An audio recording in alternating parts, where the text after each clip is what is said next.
Sarah Levitt, and I was the lead officer for the development of the Visitor Centre interpretation, and so I'll be saying a little bit now. We're in the King Richard III Visitor Centre here in Leicester, and just saying a little bit about the way in which King Richard III was treated in the interpretation and the use of the plastic replica printout of a skeleton as opposed to using the real original skeleton.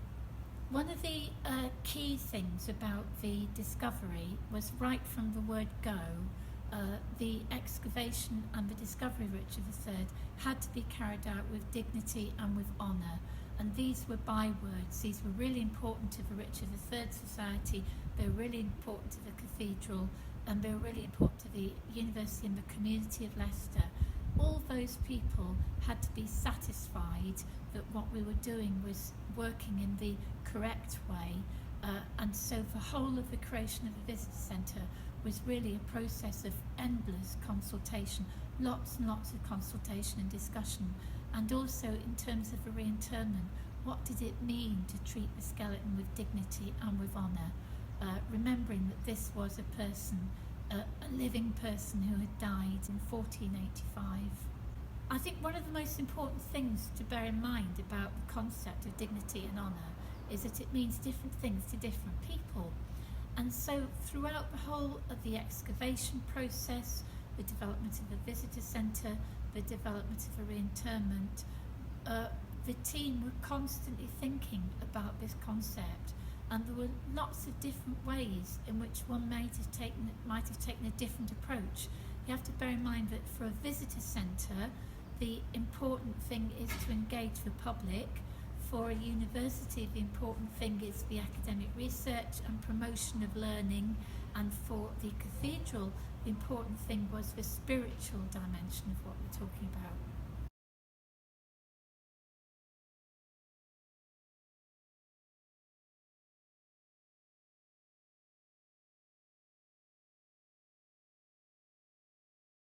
If you were a visitor to looking around the visitor centre, this could take you, you'd be here at the end of the journey and you'd be looking at what we're seeing here, which is a reconstruction of an MRI scan and an interpretation of the skeleton. And what you're actually looking at with the skeleton is not the real skeleton. This is a 3D printout made of a plastic resin through a technique called sintering, made by Loughborough University, showing a very, very accurate reconstruction of the skeleton. Now there's only a couple of these skeletons were produced, and one of which went to the Science Museum on display. And so what you've got is, as I said, it's really accurate, but in order to produce this, the actual bones were taken to Leicester Royal Infirmary and they were put through an MRI scan, and the digital information that was gleaned from them was used not only for the skeleton, but it was also used by Caroline Wilkinson at the University of Durham to produce the famous facial reconstruction of King Richard III. This was a really important thing, that, and to bear in mind that the actual bones were always going to be reinterred, and so that through this way we were able to enable the public to have access to what the bones look like and to feel them as a three-dimensional thing, really. And I think that it's very, very impactful what you've got and the way in which these are laid out and displayed.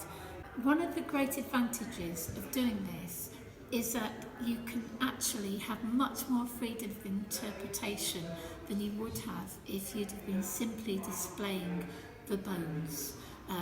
So this is a display that talks about the ways in which King Richard III died and the different wounds that were on the skeleton.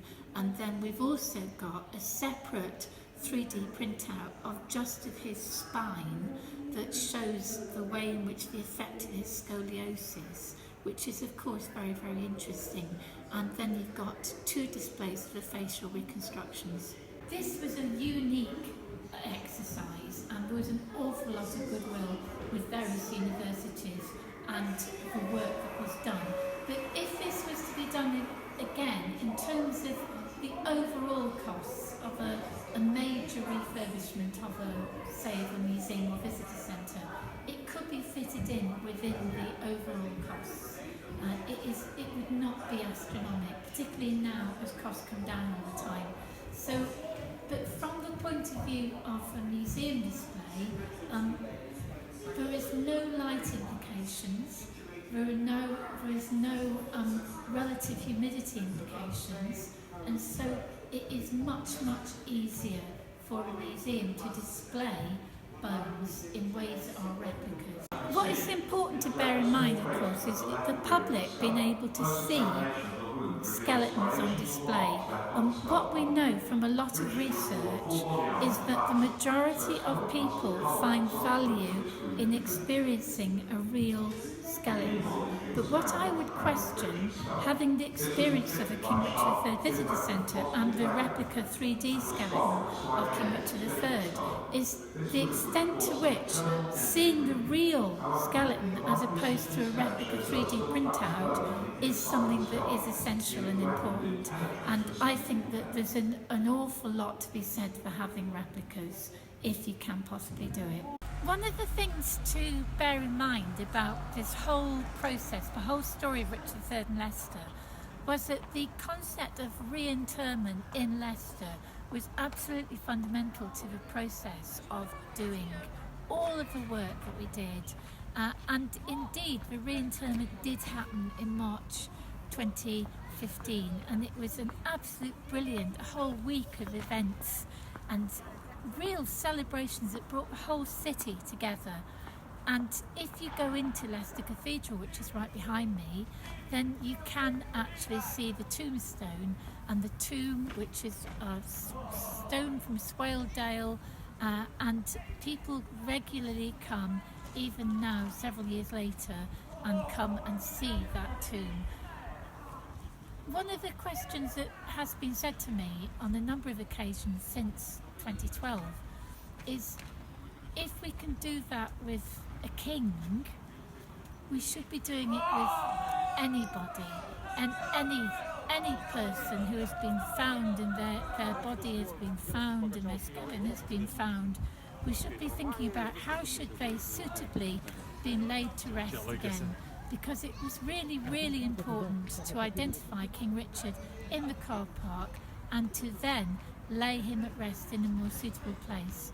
It's only a few yards between the car park and the cathedral, but it's made a load of difference.